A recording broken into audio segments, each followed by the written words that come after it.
La Polizia di Stato celebra oggi i 40 anni della legge di riforma. Il 1° aprile del 1981 è infatti stata promulgata la legge 121 che ha smilitarizzato il corpo delle guardie di pubblica sicurezza, ha costituito la Polizia di Stato come prima forza di polizia civile a competenza generale e ridisegnato il sistema della pubblica sicurezza del Paese. Stamani conferenza stampa del questore Rosa Maria Raci.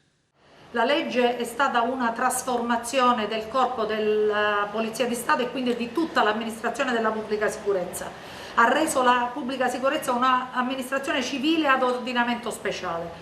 La parità di genere a garantire è ancora attuale adesso, ne parliamo ancora adesso. È stato un disegno straordinario del legislatore che ha voluto rispondere alle istanze dei cittadini che non configuravano più un'esigenza di mantenere la polizia militare, quindi democrazia in piazza, ordine pubblico in piazza, ordine pubblico dalle forze civili, coordinate dalla funzione di autorità di pubblica sicurezza a livello tecnico operativo del questore.